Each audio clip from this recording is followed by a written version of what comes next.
कुर्ला की वही गलियां, लेकिन आज कुछ अलग था। रवि अपने दोस्तों के साथ चाय पी रहा था। अरे भाई, जिंदगी ऐसे ही कट जाएगी, हमसे कुछ बड़ा ना हो पाए, उसका दोस्त हंसते हुए बोला। रवि मुस्कुराया। कौन जाने भाई, किस्मत कब बदल जाए। उसी समय एक कार आकर वहीं रुकी। सबकी नजरें उधर चली गई। कार से उतरी स्नेहा।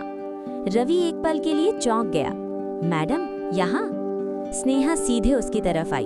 उसकी आंखों में इस बार घमंड नहीं, बल्कि अपनापन था। तुम यहाँ रहते हो? उसने पूछा। रवि थोड़ा झिझका। हाँ, यही हमारा छोटा सा घर है। स्नेहा ने आसपास देखा, फिर हल्की मुस्कान के साथ बोली, अच्छा है, सच्चा लगता है। रवि हैरान रह गया। पहली बार किसी बड़े घर की लड़की ने उसकी दुनिया को छोटा नहीं समझा। कुछ पल की खामोशी के बाद स्नेहा बोली, क्या तुम मेरी मदद करोगे? रवि चौंका। हम क्या मदद करेंगे? मुझे एक भरोसेमंद इंसान चाहिए जो मेरे साथ काम कर सके, स्नेहा ने कहा। रवि के दोस्त हंस पड़े। अरे मैडम, ये तो कुछ करता ही नहीं। रवि चुप हो गया, लेकिन स्नेहा ने उनकी बात काट दी। मुझे इस पर भरोसा है। रवि की आंखों में पहली बार चमक आई। आपको हम पर भरोसा है? हाँ, स्नेहा ने मुस्कुराकर कहा। रवि ने धीरे से सिर झुका दिया। ठीक बा, हम कोशिश करेंगे। उसे नहीं पता था, जिस लड़की की वो छुपकर मदद करता था, अब वही उसे अपने पास बुला रही है। और स्नेहा को भी नहीं पता, जिस पर वो भरोसा कर रही है, वही उसका अनदेखा हीरो है। अब कहानी एक नए मोड़ पर थी, जहां दोनों करीब थे, लेकिन सच्चाई अब भी दूर। अगले दिन स्नेहा के ऑफिस में सबकी नजरें दरवाजे पर थीं। आज नया लड़का आने वाला है, खबर फैल चुकी थी। दरवाजा खुला और अंदर आया रवि। साधारण कपड़े, हल्की झिझक, लेकिन चेहरे पर सच्चाई। कुछ लोग हंस पड़े। ये ऑफिस में काम करेगा? लगता है किसी की सिफारिश है। रवि ने सब सुना, लेकिन चुप रहा। लोग का काम है बा बोलना, हम अपना काम देखेंगे, उसने मन में कहा। स्नेहा आगे बढ़ी। वेलकम रवि। उसकी आवाज में भरोसा था, जिससे बाकी लोग और जल गए। रवि को फाइल सेक्शन में काम दिया गया, पुराने डॉक्यूमेंट्स को व्यवस्थित करना। सबको लगा बस यही काम इसके लायक है, लेकिन असली परीक्षा अभी बाकी थी। दोपहर में कंपनी के बड़े क्लाइंट ऑफिस आए। वो बहुत गुस्से में थे। आपकी कंपनी में रिकॉर्ड्स गड़बड़ हैं। अगर आज सही जवाब नहीं मिला तो हम कॉन्ट्रैक्ट खत्म कर देंगे। पूरा ऑफिस तनाव में आ गया। स्नेहा ने तुरंत टीम को बुलाया। जिसके पास भी जानकारी हो अभी बताओ। सब चुप थे, क्योंकि किसी को सही जवाब नहीं पता था। तभी पीछे खड़ा रवि धीरे से बोला, मैडम, अगर इजाजत हो तो हम कुछ कह सकते हैं। सब हंस पड़े। अब ये सिखाएगा। लेकिन स्नेहा ने गंभीर होकर कहा, बोलो रवि। रवि ने पुराने फाइल से एक रिकॉर्ड निकाला। गलती यहाँ नहीं, बल्कि पुरानी एंट्री में है। असली डेटा ये रहा। क्लाइंट ने ध्यान से देखा और शांत हो गया। आप सही कह रहे हैं, ये गलती हमारी तरफ से थी, उसने कहा। पूरा ऑफिस सन्न रह गया। स्नेहा की आंखों में गर्व था। Good job Ravi. रवि मुस्कुराया। हम कुछ दिनों बाद स्नेहा की कंपनी को एक बड़े प्रोजेक्ट के लिए मीटिंग करनी थी। मीटिंग एक दूसरी बड़ी कंपनी के ऑफिस में रखी गई थी। स्नेहा अपनी टीम के साथ वहां पहुंची और पहली बार उस कंपनी की मालकिन से मिली। उसका नाम था काव्या। साधारण लेकिन बेहद प्रभावशाली व्यक्तित्व। न ज्यादा दिखावा, न घमंड, लेकिन आंखों में गहराई। वेलकम स्नेहा, काव्या ने मुस्कुराते हुए कहा। मीटिंग शुरू हुई। सब लोग प्रेजेंटेशन दे रहे थे। रवि भी पीछे खड़ा चुपचाप सब देख रहा था।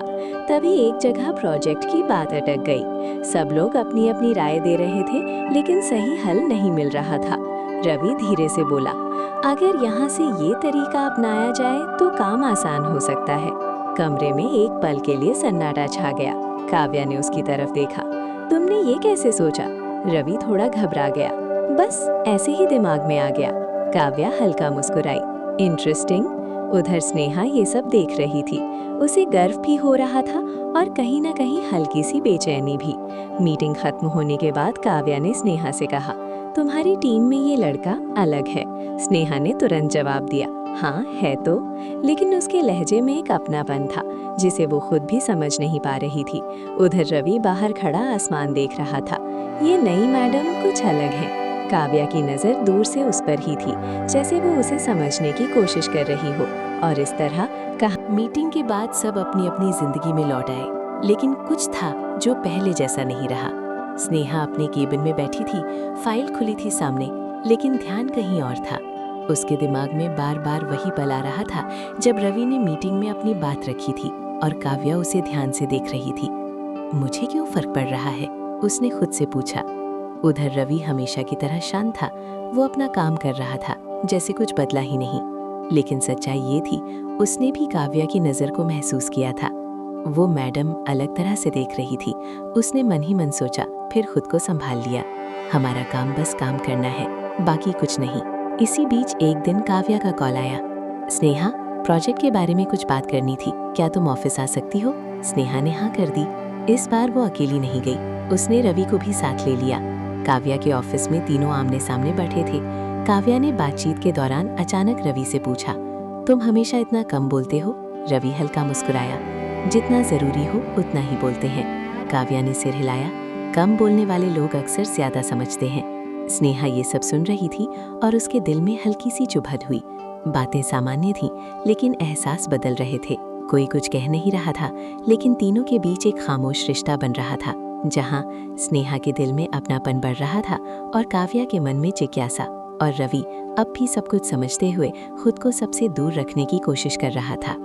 काव्या के ऑफिस से लौटते वक्त कार में खामोशी थी। स्नेहा खिड़की के बाहर देख रही थी और रवि चुपचाप सामने। कुछ देर बाद स्नेहा ने पूछा, तुम काव्या से पहले मिले थे क्या?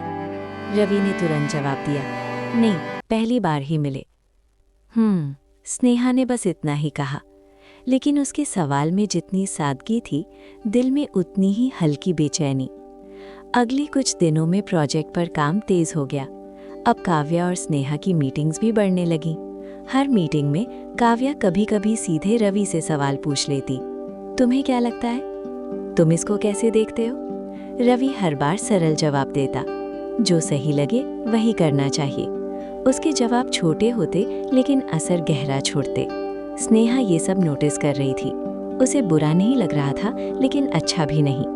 एक दिन मीटिंग के बाद काव्या ने हल्के अंदाज में कहा, स्नेहा, तुम्हारी टीम में ये लड़का बहुत अलग है। स्नेहा मुस्कुराई, हाँ, भरोसेमंद है।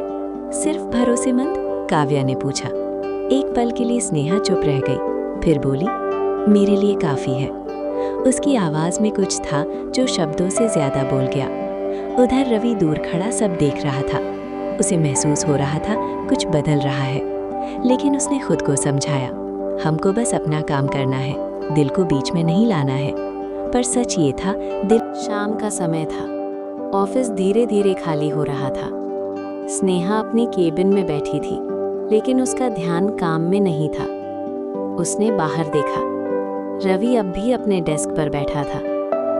इतनी देर तक काम करता रहता है, उसने धीरे से सोचा।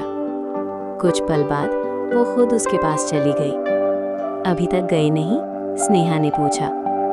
रवि ने हल्की मुस्कान के साथ कहा, काम पूरा कर रहे हैं, फिर निकल जाएंगे। स्नेहा उसके सामने वाली कुर्सी पर बैठ गई। तुम हमेशा ऐसे ही रहते हो, चुप और अपने काम में? रवि ने थोड़ा सोचा, शायद आदत हो गई है। कुछ पल खामोशी रही, फिर स्नेहा धीरे से बोली, तुम अलग हो रवि। रवि ने नजर उठाकर उसकी तरफ देखा। अलग? कैसे? स्नेहा मुस्कुराई, पता नहीं, लेकिन तुम्हारे साथ सुकून मिलता है। ये सुनकर रवि एक पल के लिए चुप हो गया। उसके दिल में हल्की हलचल हुई, लेकिन उसने खुद को संभाल लिया। हम जैसे लोग बस काम के लिए ठीक होते हैं मैडम। मैडम नहीं, स्नेहा ने तुरंत कहा। स्नेहा। रवि हल्का मुस्कुराया। ठीक है स्नेहा जी। दोनों हंस पड़े। उस पल में कुछ खास था, ना कोई बड़ा इजहार, ना कोई वादा, बस एक सच्चा एहसास। उसी समय ऑफिस के बाहर खड़ी काव्या ने ये सब देख लिया। उसके चेहरे पर हल्की मुस्कान थी, लेकिन आंखों में कुछ और। तो बात यहाँ तक पहुँच गई है, उसने मन ही मन कहा। अब कहानी में सिर्फ एहसास नहीं, अनदेखी दूरी भी आने वाली थी। और सवाल ये था, क्या ये करीबियाँ आगे बढ़ेंगी या किसी की खामोश नज़र सब बदल देगी।